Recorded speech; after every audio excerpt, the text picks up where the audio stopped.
The time is 7 o'clock.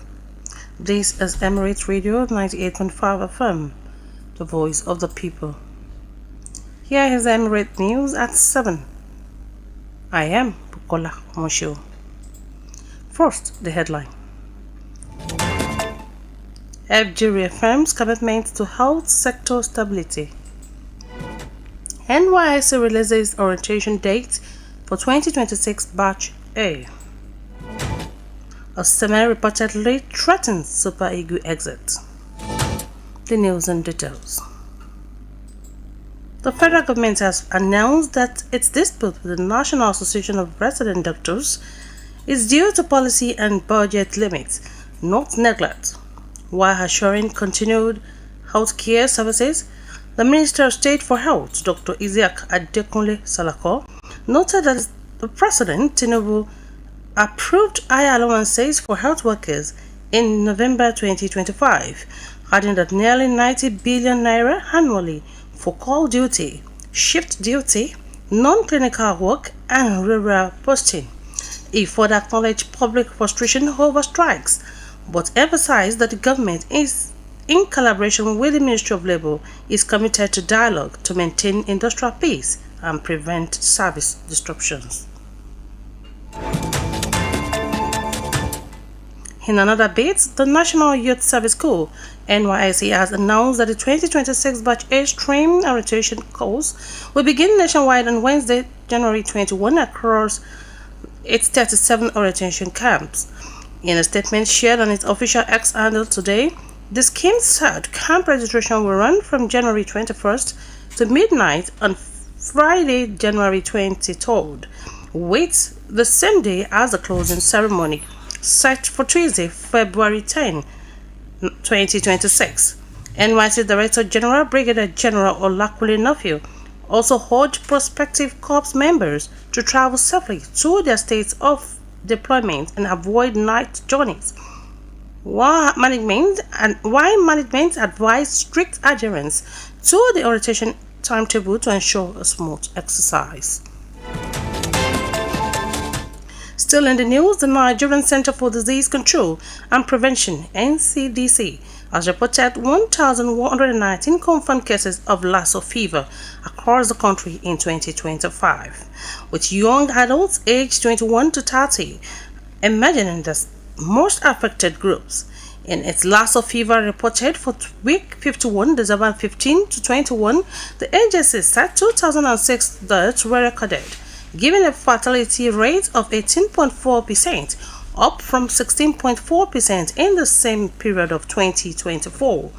The NCDC further said Ondo, Bauchi, Edo, and Taraba states made up 88% of all cases, with Ondo alone at 35%. The agency cited late hospital visits, poor health, sick habits, and poor sanitation as key challenges, while holding early diagnosis, better community awareness, and ongoing monitoring to control the outbreak. You're listening to the Emirate News at 7 from Emirate Radio Ilorin, the voice of the people.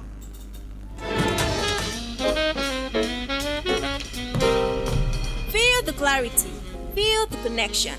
Emirate Radio 98.5 FM. Abia State teachers under the Nigerian Union of Teachers (NUT) has issued a 7 ultimatum to the state government, threatening an indefinite strike if long-standing welfare demands are not addressed.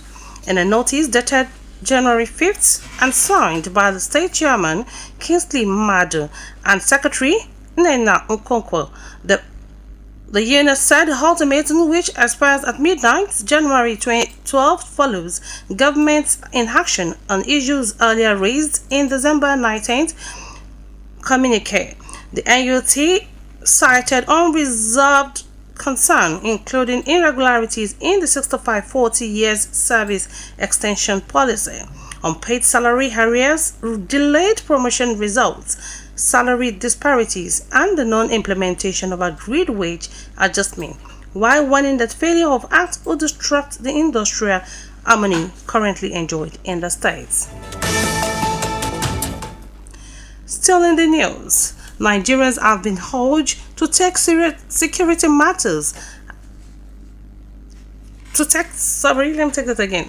Nigerians have been urged to take security matters important and to be cautious of the environment and report all suspicious movement of security to security agencies as its very one-day business. The call was made by His Royal Highness the Emir of Kara Namoda, Zamfara State, Major Dr. Sanusi Muhammad Ahmed Aisha, retired, during the court visit to Emirate Radio 98.5 this evening.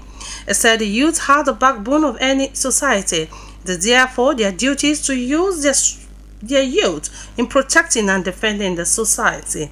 He added that the roles of the elders is to give inspiration to the youth and motivate them to use culture and the history of the past to build the society. The rich were also employed to use their wealth in helping the fight against insecurity, and the clerics should come together and continue to pray for the country to have a lasting peace. And on entertainment, Big Brother Naija winner Ijoma Josephine Itabo, popularly known as Fina, has expressed willingness to reconcile with singer Davido nearly 2 years after their public fallout on social media. The rift began in October 2023 when Davido liked a post on X that described her fans as useless, prompting a backlash that escalated after the singer said he did not know her, leading Fina to unfollow him on Instagram. Speaking during a recent live stream, the reality star said she is open to public apology and hopes to engage the singer in a conversation to clarify the misunderstanding, noting that the controversial post may have been liked in error and misinterpreted as at that time. And from the sport room, we have this one. Super Eagles strikers actor Victor Osimhen has reportedly threatened to quit the national team and return to Turkey.